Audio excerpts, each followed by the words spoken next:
തൃശൂർ അതിരപ്പള്ളിയിൽ കാട്ടാനയുടെ ആക്രമണത്തിൽ കൊല്ലപ്പെട്ട വത്സയുടെ മൃതദേഹം സംസ്കരിച്ചു. മൃതദേഹം സൂക്ഷിച്ചിരുന്ന ചാലക്കുടി താലൂക്ക് ആശുപത്രിയിൽ നടത്തിയ പോസ്റ്റ്മോർട്ടത്തിന് ശേഷം വാച്ചുമരം കോളനിയിലെത്തിച്ചാണ് സംസ്കാരം നടത്തിയത്. അതേസമയം കാട്ടാന ആക്രമണത്തിൽ പ്രതിഷേധിച്ച് അതിരപ്പള്ളി പഞ്ചായത്തിൽ കോൺഗ്രസ് ഇന്ന് കരിദിനം ആചരിക്കുകയാണ്. വന്യജീവി ആക്രമണങ്ങളിൽ സർക്കാർ ഫലപ്രദമായി ഇടപെടണമെന്നാവശ്യപ്പെട്ട് കോൺഗ്രസ് പ്രവർത്തകർ അതിരപ്പള്ളി റോഡ് ഉപരോധിച്ചു. അതിനിടെ അതിരപ്പള്ളി മേഖലയിൽ ഇന്നും കാട്ടാനക്കൂട്ടം ഇറങ്ങി. വനം വകുപ്പ് ഉദ്യോഗസ്ഥർ ഉൾപ്പെടെയുള്ളവരുടെ സാന്നിധ്യത്തിലാണ് വത്സയുടെ സംസ്കാര ചടങ്ങുകൾ നടന്നത്.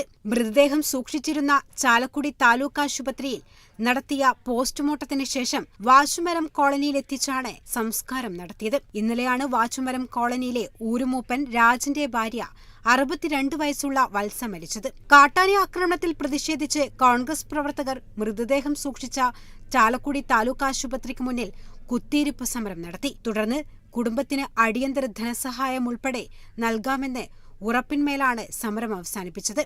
വനത്തിൽ മരോട്ടിക്ക ശേഖരിക്കാൻ പോയതായിരുന്നു വത്സയും ഭർത്താവ് രാജനും. ഇതിനിടയിലെത്തിയ ഒറ്റയാൻ തുമ്പിക്കൈകൊണ്ട് വത്സയെ അടിക്കുകയായിരുന്നു. ഗുരുതരമായി പരിക്കേറ്റ വത്സയെ പിന്നീട് സമീപത്തുണ്ടായിരുന്ന ആദിവാസികൾ തന്നെയാണ് കാടിന് പുറത്തെത്തിച്ചത്.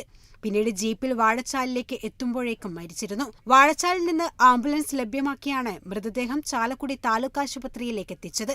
കോൺഗ്രസ് BJP പ്രവർത്തകർ നടത്തിയ സമരത്തിന്റെ ഭാഗമായി വത്സയുടെ കുടുംബത്തിന് അടിയന്തര ധനസഹായം കൈമാറുമെന്നും മകൾക്ക് സർക്കാർ ജോലി നൽകുന്നത് പരിഗണിക്കുമെന്നും അധികൃതർ ഉറപ്പു നൽകുകയായിരുന്നു.